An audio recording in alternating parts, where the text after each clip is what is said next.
Assalamualaikum warahmatullahi wabarakatuh.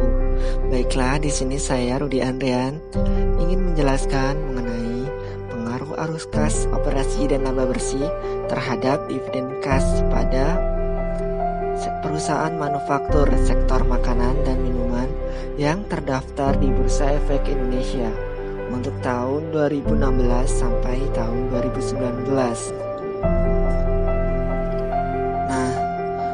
Dalam penelitian ini tentunya ada latar belakang yang hendak saya capai. Latar belakang dalam penelitian ini yakni Bursa Efek Indonesia atau BEI memiliki peran sebagai pasar modal, merupakan sarana dalam pengalokasian dana secara efisien, di mana investor dapat melakukan investasi pada beberapa perusahaan melalui transaksi jual beli efek-efek yang baru dipasarkan ataupun yang dijual belikan di pasar modal. Salah satu tujuan investor menginvestasikan dananya di pasar modal untuk memperoleh penghasilan berupa dividen atau capital gain. Pengertian dari dividen sendiri yaitu keuntungan atau laba perusahaan yang dibagikan kepada para investor. Kalau capital gain yaitu selisih dari hasil pendapatan yang diperoleh dari transaksi jual beli saham.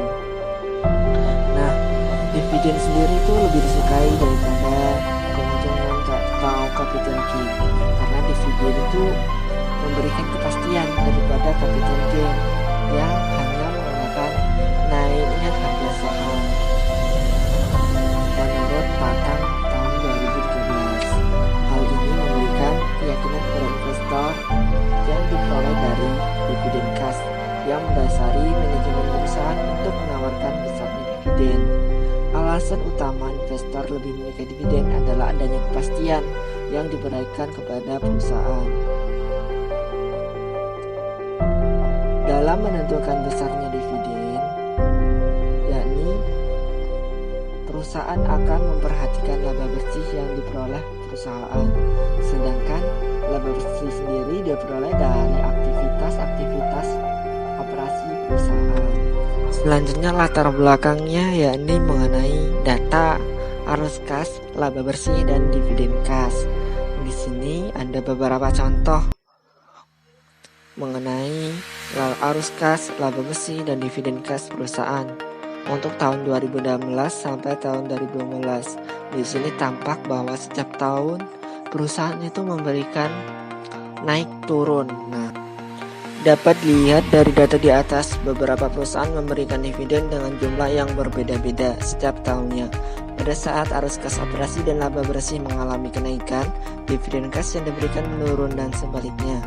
Arus kas operasi dan laba bersih mengalami defisit, perusahaan membayar dividen kas besar. Pada penelitian ini difokuskan pada sektor makanan dan minuman yang terdaftar di BEI tahun 2016 sampai tahun 2019 menggunakan laporan keuangan perusahaan dengan rentang waktu 4 tahun dengan tahun penelitian terbaru yakni tahun 2019. Alasan penelitian mengambil sektor makanan dan minuman adalah sektor makanan dan minuman memiliki kondisi relatif stabil dalam berbagai kondisi ekonomi, sehingga dapat membagikan dividen secara rutin setiap tahun. Berdasarkan penelitian-penelitian sebelumnya menunjukkan hasil bahwa laba bersih dan arus kas operasi berpengaruh signifikan terhadap dividen kas. Tetapi ada juga beberapa penelitian lain yang menunjukkan bahwa arus kas operasi tidak berpengaruh signifikan terhadap dividen kas.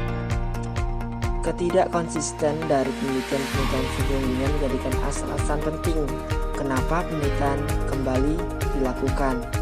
Nah, penelitian ini kembali dilakukan dengan judul Pengaruh Arus Kas Operasi dan Laba Bersih pada Perusahaan Manufaktur Sektor Makanan dan Minuman yang terdaftar di Bursa Efek Indonesia tahun 2016 sampai tahun 2019. Tujuannya yakni untuk mengetahui arus kas operasi perusahaan terhadap dividen kas. Yang kedua, mengetahui pengaruh laba bersih terhadap dividen kas. Yang ketiga, mengetahui pengaruh arus kas operasi dan laba bersih terhadap dividen. Kerangka pemikirannya yakni arus kas operasi sebagai X1, laba bersih sebagai X2, terhadap dividen kas yaitu Y. Nah, hipotesis yang diambil yakni H1 adalah adanya pengaruh antara arus kas operasi terhadap dividen kas pada perusahaan makanan dan minuman yang terdaftar di Bursa Efek Indonesia. H2-nya yakni ada pengaruh antara laba bersih terhadap dividen kas pada perusahaan makanan dan minuman yang terdaftar di Bursa Efek Indonesia. Kontribusi penelitian.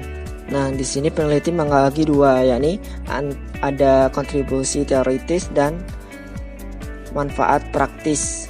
Nah, kontribusi teoritis sendiri yakni memberi manfaat bagi pengembangan dan pemahaman ilmu pengetahuan di bidang akuntansi dalam hal menjelaskan pengaruh arus kas operasi dan laba bersih terhadap dividen kas. Manfaat praktisnya yakni ada 3. Bagi investor sendiri, hasil penelitian ini dapat dijadikan alat bantu untuk mengetahui terlebih dahulu kondisi kinerja suatu perusahaan sebelum memutuskan untuk berinvestasi dengan nilai laporan keuangan perusahaan, khususnya pada laporan laba rugi dan arus kas operasi sebagai informasi utama dalam menilai dan mengambil keputusan. Bagi penulis, sebagai sarana untuk menerapkan ilmu pengetahuan yang telah diperoleh selama kuliah melalui penelitian yang dilakukan.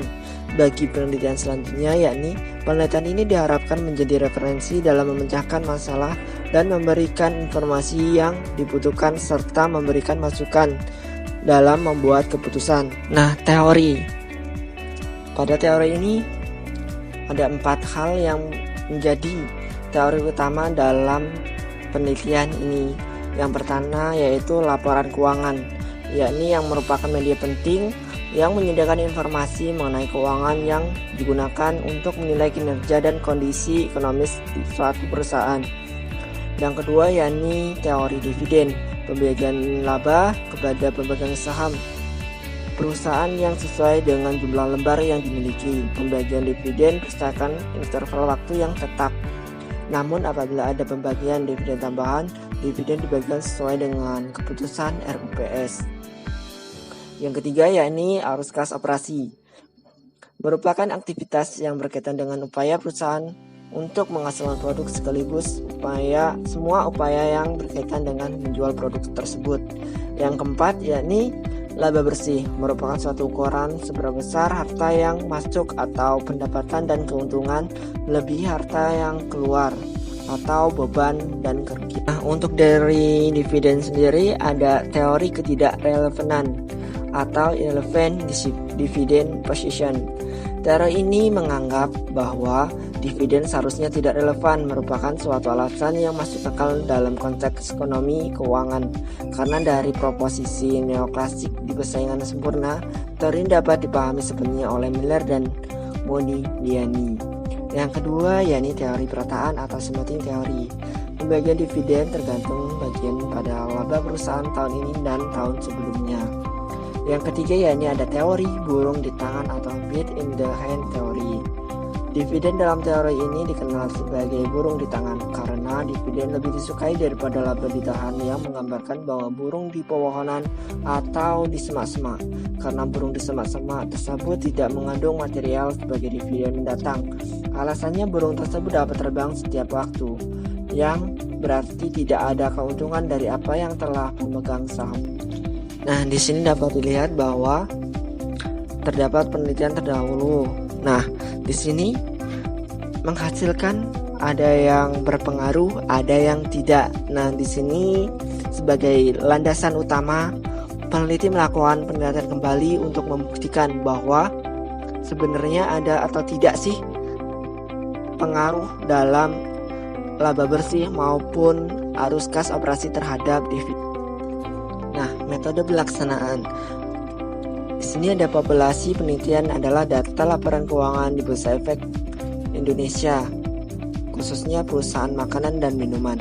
Sampel yang digunakan yakni menggunakan teknik versi sampling, yaitu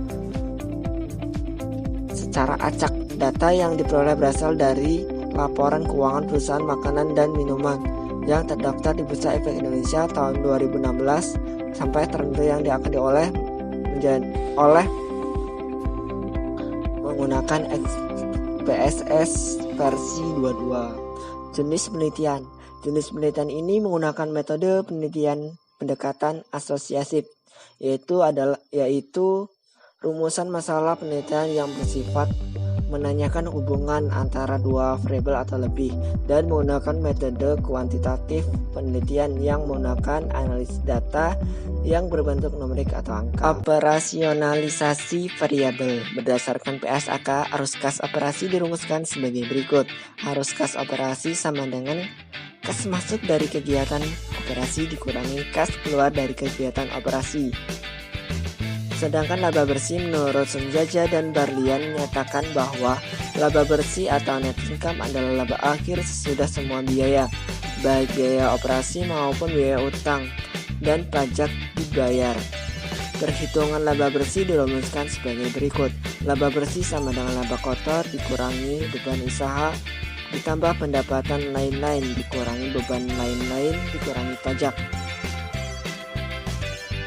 Variabel dividennya adalah dividen kas, yaitu sumber dalam kas untuk memegang saham yang memberikan informasi tentang kinerja perusahaan saat ini dan akan datang. Mungkin cukup sekian materi mengenai penelitian yang akan kami lakukan. Kurang dan lebihnya kami mohon maaf. Wassalamualaikum warahmatullahi wabarakatuh.